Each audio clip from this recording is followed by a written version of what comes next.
ከሀገሪቱ ጠቅላላ የቆዳ ስፋት ውስጥ ከ60 በመቶ በላይ የሚሆነው ሐሩር በረሃ ነው። ግን ደግሞ የውሃ ጠብታ ቴክኖሎጂን በመተግበርና ውሃን በዓለም ላይ በአግባቡ ጥቅም ላይ በመዋል ቀዳሚ ሀገር ናት እስራኤል።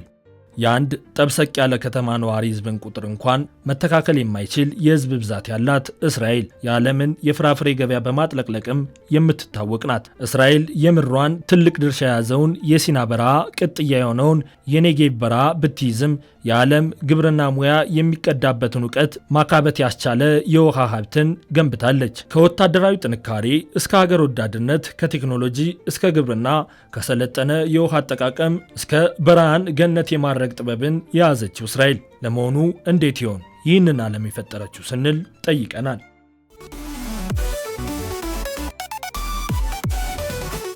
ደረቃማው የእስራኤል ምድር በተለይም የኔጌቭ በረሃ የተሸፈነው ከባቢዋ በግብርና ልማት፣ በዘመናዊ የውሃ አስተዳደርና በቴክኖሎጂ የበለጸጉ ኢንዱስትሪዎች ለምቷል።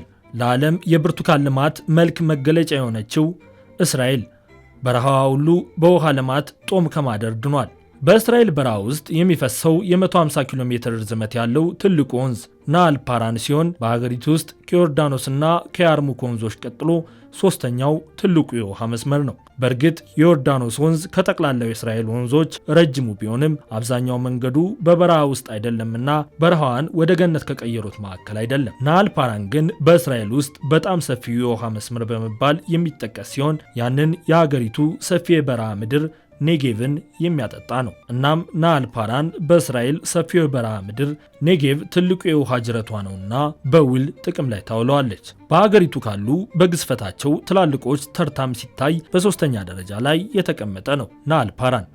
በእስራኤል ምድር የ251 ኪሎ ሜትር ርዝመት ያለውና ረጅም ወንዝ ተብሎ የሚጠራው የዮርዳኖስ ወንዝ ነው። ይህ ወንዝ የበረሃ ወንዝ አይደለም እና ወደ ሙት ባህር ከመግባቱ በፊት የዮርዳኖስ ስምጥ ሸለቆን ጨምሮ የገሊላ ባህርን እየጠጣ ይፈሳል። ምንም እንኳን እስራኤል በሰፊው የበረሃ ምድሯ ውስጥ ጥቂት ወንዞች ቢኖሯትም እነዛን ወንዞች ግን በፓምፕ በዋሻዎችና በቧንቧ መስመሮች ውሃን ከገሊላ ባህር ወደ ቀሪው የሀገሪቱ ክፍል በሚያጓጉዝ ብሔራዊ የውሃ አገልግሎት አቅራቢ በተባለው ግዙፍ የምህንድስና ፕሮጀክቷ ማስፋት ችላለች። ይህ ውስብስብ ተብሎ የሚጠራው ስርዓት ውሃን ከቆላማ ምንጭ ወደ ደረቃማው ኔጌቭ በረሃ በማንቀሳቀስ የ100 ኪሎ ሜትሮች ጉዞ ያለውን ፈተናም አሸንፏል ተብሎ ይወሰዳል። የእስራኤል ውሃን በተገቢው ተደራሽ የማድረግ የረቀቀ ምህንድስና ቴክኖሎጂ የፓምፕ የዋሻ ውስጥ ግንባታና የቧንቧ ግንባታ ያካተተ ነው። የፓምፕ ጣቢያዎችን ስንመለከት በየትኛውም ቦታ የምንመለከታቸውን የመሰሉ አነስተኛ የውሃ መሳቢያ በእስራኤል በረሃዎች ከጠበቁ ተሳስተዋል። ይልቁን የእስራኤል በረሃማ ቦታ ለማድረስ ውሃን ወደ ላይ ለማንቀሳቀስ እንደ ሳፒርና ሰልማን ጣቢያዎች ያሉ ኃይለኛና ግዙፍ የፓምፕ ጣቢያዎችን መመልከት እንጂ። እናም እነዚህ ግዙፍ የውሃ መሳቢያ ፓምፖች ከገሊላ ባህር ወደ ተለያዩ የስርዓቱ ደረጃዎች ውስጥ ውሃን ለማንሳት ተተክለዋል። በዋሻዎች ውስጥ ውሃን ወደሚፈለገው ቦታ ሾልኮ የማድረስ ቴክኖሎጂም የእስራኤል ሌላኛው የውሃ ምህንድስና ቴክኖሎጂ ነው። በሀገሪቱ ካሉ ትላልቅ ማሿለኪያ ዋሻዎች መካከልም የያኮብ ዋሻ ውሃን በመሬት ውስጥ መንገድ ሾልኮ የሚፈለገው ቦታ የማድረሻ የእስራኤል የቴክኖሎጂ ውጤት ነው። ይህም ቴክኖሎጂ እውን ለማድረግ አሰልቺ ፈተናዎችን ማለፍ፣ ጉልህ የአሰሳና የምህንድስና ፈተናዎችን ማሸነፍ አስፈልጎ ነበር። የእስራኤል የቧንቧ መስመሮች ኔትወርክ ውሃን በመላ ሀገሪቱ በማስተላለፍ ሶስተኛው የሀገሪቱ ውሃን የማስተዳደርና ወደ ተለያዩ ክልሎች የማሰራጨት ስርዓት አካል ነው። ይህ ብቻ የእስራኤልን በረሃ ውሃ ሊያጠግብ ዘመናዊውን የሀገሪቱ ግብርናም ሊያጎለብት መፍትሄ አልሆነም። ይልቁንም ውሃ ማቆርን አራተኛው የምህንድስና ቴክኖሎጂ መተግበርም አስፈልጓል እንጂ። እንደ ኢሽኮል ያሉ ማጠራቀሚያዎች ችነትን መከላከል እንዲችሉ ከመሬት በላይ ያሉ የውሃ ማጠራቀሚያዎች ከወትሮው በተለየ ጥልቅ እንዲሆኑ ተዘጋጅተዋል። ይህ ፕሮጀክት የተጀመረው ወደ በረሃማው የሀገሪቱ ደቡባዊ ክፍል ውሃ በማምጣት በረሃውን የማሳበብ ህልምን ለማሳካት ነው። በእርግጥም እንደዚህ ያለውን የምድሪቱን በረሃማ ክፍል የሚያለመልመው የአገልግሎት አቅራቢው መገንባትና ከዮርዳኖስ ወንዝ የውሃ አቅጣጫ መቀየሩ እስራኤልን ከሶሪያን ዮርዳኖስንና ሊባኖስን ከመሰሉ ከጎረቤት ሀገራት ጋር አለመግባባት እንዲፈጠር ምክንያት ሆኗል።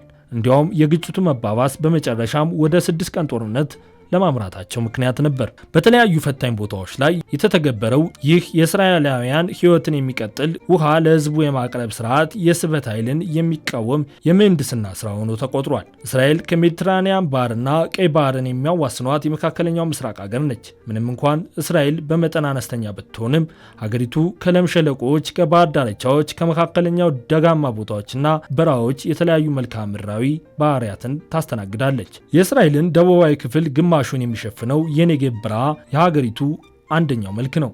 በእስራኤል ውስጥ በረሃው እንዳለ ሁሉ ብዙ ወንዞች አቋርጦ የሚገቡበትና 5 ዋና ዋና ወንዞች ያሏት ናት። ለመሆኑ እነዚህ ዋና ዋና ወንዞች እነማን ናቸው የሚለውን እንገራችሁ። የዮርዳኖስ ወንዝ አንደኛው ሲሆን ይህ ወንዝ የሀገሪቱ ረጅም ወንዝ በመባልም ይጠራል። በእርግጥ ከርዝመቱ መተለቅ ባለፈም ወንዙ በብዙ ሰዎች ዘንድ እጅግ የተቀደሱ ወንዞች አንዱ እንደሆነ ይታሰባል። ይህ ቦታ መጥምቁ ዮሐንስ ኢየሱስን ያጠመቀበት ቦታ በመሆኑ ወንዙ በአይሁድና በክርስትና እምነት ተከታዮች ዘንድ ከፍተኛ ጠቀሜታ አለው። ይህ የ251 ኪሎ ሜትር ርዝማኔ ያለው ወንዝ የመነሻ ኖታው ደቡባዊ የኤርሞን ተራራ ነው። ወንዙ በገሊላ ባህር ውስጥ አልፎ ወደ ሙት ባህርን የመጨረሻ መዳረሻው ያደርጋል። የዮርዳኖስ ወንዝ በእስራኤል ውስጥ ከሜዲትራኒያን ባህር ቀጥሎ ሁለተኛው ትልቁ የውሃ ሀብት ነው። የእስራኤል ሸለቆን፣ ምዕራባዊ ገሊላንና አንዳንድ የቀርሜሎስ ተራራ ክፍሎችን የሚያካትት የውሃ መውረጃ ገንዳ ያለው የኪሶን ወንዝ ሌላኛው ነው። መነሻው የጊልቦዋ ተራሮች የሆነው ይህ ወንዝ መዳረሻው በሜዲትራኒያን ባህር ውስጥ ወደሚገኘው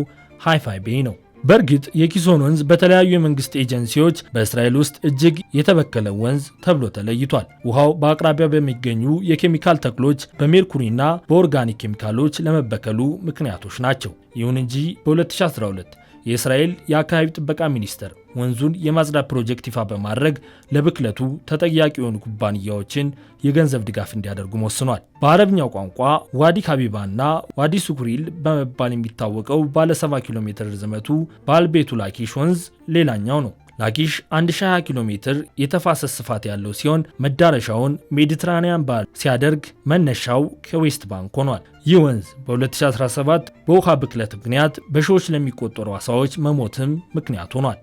እስራኤልና ፍልስጤም በዘላቂነት ሲጋሩት የነበረው አያሎን ወንዝም የዛሽ ምድር ወንዝ ተደርጎ ይነሳል። መነሻው የይሁዳ ኮረብቶችን ያደረገው ይህ ወንዝ በውስጥ ያለውን ውሃ ጥርግ አድርጎ ወደ ቴል አቪቭ የያርኮን ወንዝ ያስገባል። አያሎን በእስራኤል ከተበከሉ ወንዞች መካከል አንዱ ነው። እናም በዓለም ላይ ካሉት የአካባቢ ማገገሚያ ፕሮጀክቶች ትልቁ የተባለውን ወንዙን የማጽዳት ፕሮጀክት በ2004 ተግባራዊ ተደርጎበታል። ባለ 45 ኪሎ ሜትር ርዝመት ባለቤቱ ናል አሌክዛንደር በእስራኤል ከሚገኙ ወንዞች አንዱ ሲሆን መነሻውን የሰማሪያ ተራራ ምዕራባዊ ጎንን አድርጓል።